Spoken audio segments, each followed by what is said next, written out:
Bismillahirrahmanirrahim. Assalamualaikum warahmatullahi wabarakatuh. Selamat pagi anak-anak. Bagaimana kabar kalian hari ini? Semoga anak-anak yang di rumah sedang dalam keadaan sehat ya. Amin ya rabbal alamin. Baik, hari ini Bu Anissa akan mengajak anak-anak kelas 3 untuk belajar tema 6, energi dan perubahannya. Subtema 3, energi alternatif. Materi pembelajaran hari ini bahasa Indonesia, PPKN, matematika dan SPDP. Yang pertama kita belajar bahasa Indonesia, energi alternatif. Kebutuhan manusia akan energi semakin lama semakin tinggi. Hal ini dikarenakan penduduk dunia semakin banyak, juga karena perkembangan teknologi yang semakin pesat. Perkembangan teknologi ini membutuhkan banyak energi. Untuk mengatasi hal tersebut, dicarilah berbagai energi alternatif untuk menggantikan bahan bakar minyak. Nah, anak-anak, tahukah kalian apakah energi alternatif itu? Iya, energi alternatif adalah sumber energi yang dapat menggantikan bahan bakar minyak atau yang biasa kita sebut BBM. Pencarian dan penggunaan energi alternatif dilakukan karena semakin sedikitnya persediaan bahan bakar minyak. Nah, berikut contoh energi alternatif. Kita perhatikan gambar ini ya anak-anak ya. Ada energi panas matahari, energi gerak angin, dan energi gerak air.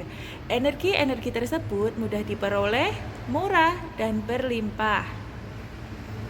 Panas matahari, gerak air, dan gerak angin atau banyu dapat diubah menjadi energi listrik. Listrik yang dihasilkan oleh matahari, air, dan angin inilah yang dapat digunakan sebagai pengganti BBM. Energi matahari dimanfaatkan untuk membuat pembangkit listrik tenaga surya atau PLTS.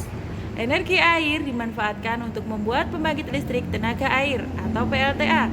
Energi angin dimanfaatkan untuk membuat pembangkit listrik tenaga angin atau BAYU, PLTB.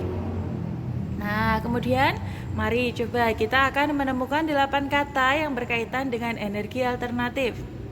Yang pertama ada PLTA.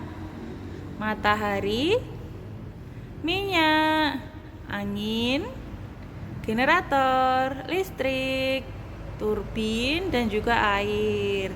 Nah, selanjutnya mari kita menemukan 5 arti kata ya anak-anak ya. Yang pertama PLTA.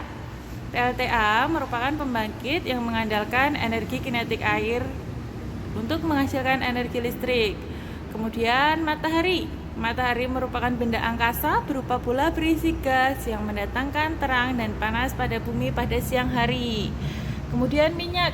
Minyak merupakan cairan yang tidak larut atau bercampur dalam air dan terasa licin apabila dipegang. Angin. Ayo, ada yang masih ingat apa itu angin? Ya, betul. Angin merupakan udara yang bergerak. Kemudian ada generator, yaitu alat atau mesin yang digunakan untuk menghasilkan energi listrik. Selanjutnya kita akan belajar briket, pengganti BBM.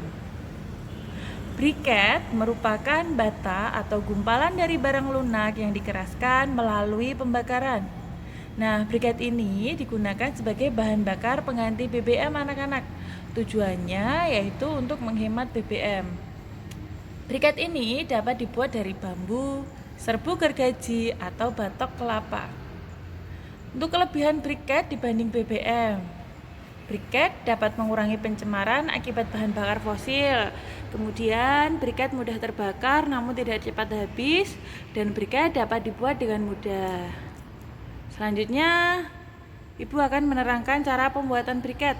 Nah, ini adalah alat dan bahannya. Ada batok kelapa atau bambu atau serbuk gergaji, kanji, potongan bambu atau pipa peralon setinggi 7-10 cm, dan korek api. Untuk cara kerja atau cara pembuatannya, yang pertama, siapkan bahan yang akan dijadikan briket. Keringkan bahan tersebut sampai benar-benar kering. Bakar di dalam tempat khusus sampai berbentuk arang. Hasil pembakaran berupa arang atau serbuk arang ditumbuk halus, kemudian disaring atau diayak. Nah, hasil saringan ini kemudian dicampur dengan adonan kanji secukupnya. Fungsi kanji ini anak-anak adalah sebagai perekat. Selanjutnya adonan kemudian dicetak. Saat dimasukkan ke dalam cetakan, adonan arang tadi dipadatkan. Dan yang terakhir adalah pengeringan. Pengeringan dilakukan untuk mengurangi kadar air. Selanjutnya biogas anak-anak. Apa dia biogas itu ya? Biogas adalah energi alternatif yang memanfaatkan gas dari limbah kotoran hewan. Gas dari limbah kotoran sapi adalah salah satu contohnya. Nah, gas dari limbah kotoran ini digunakan sebagai sumber energi untuk penerangan atau memasak.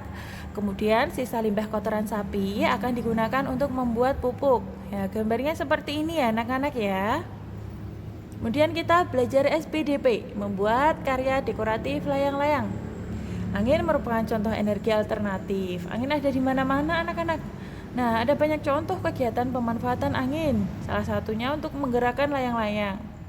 Pernahkah kalian bermain layang-layang?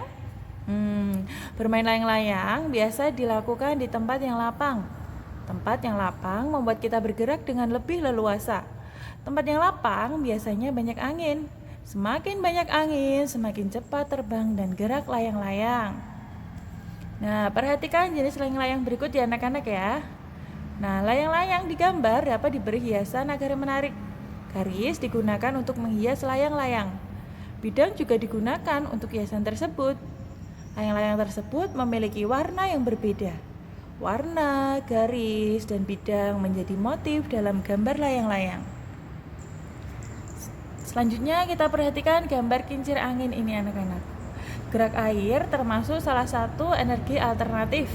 Semakin kuat gerak air, semakin besar pula energi yang dihasilkan. Nah, gerak air ini digunakan untuk menggerakkan turbin atau kincir. Gerakan turbin dapat dimanfaatkan untuk banyak hal. Selanjutnya kita belajar matematika anak-anak, mengenal waktu dengan mengamati gambar jam. Nah, tadi kan kita sudah belajar tentang layang-layang kan? Nah, bermain layang-layang itu juga membutuhkan energi. Semakin lama bermain, maka semakin banyak energi yang dibutuhkan. Kita perhatikan ini anak-anak. Anis bermain layang-layang dari pukul 16.30 sampai dengan 17. Maka dapat kita simpulkan lama Anis bermain layang-layang adalah 30 menit. Kemudian Raffi bermain layang-layang dari pukul 15.30 sampai 16.30. Berarti lama Raffi bermain layang-layang adalah 60 menit.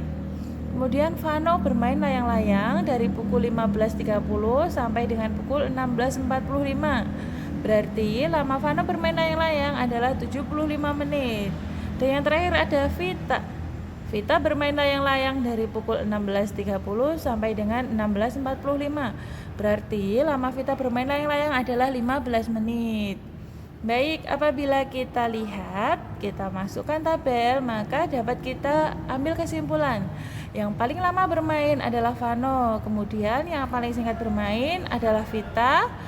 Dan apabila kita urutkan berdasarkan yang paling lama bermain, yang pertama adalah Vano, Raffi, Anis, kemudian Vita. Nah, kita mengenal waktu dalam satuan hari, bulan, dan tahun. Air adalah sumber kehidupan. Air ada yang bisa didapatkan dengan gratis dan ada juga dengan cara membeli. Minuman atau makanan kemasan memiliki tanggal kadaluarsa anak-anak. Tanggal kadaluarsa ini merupakan batas waktu. Jadi, minuman atau makanan itu sebaiknya dimakan atau diminum sebelum batas waktu itu. Nah, kita perhatikan ini, ada tulisan baik digunakan sebelum. Nah, ini adalah tanda penggunaan waktu anak-anak.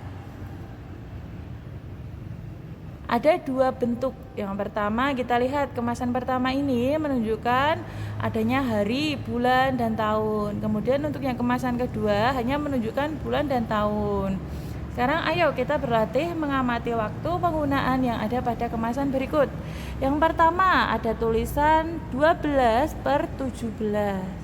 Nah, berarti kalau diartikan minuman tersebut baik digunakan sebelum Desember 2017. Selanjutnya 24/11/2018 berarti minuman tersebut baik digunakan sebelum 24 November 2018.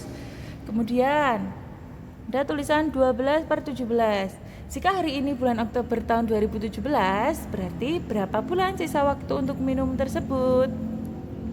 Dari Oktober sampai November berarti ada 2 bulan.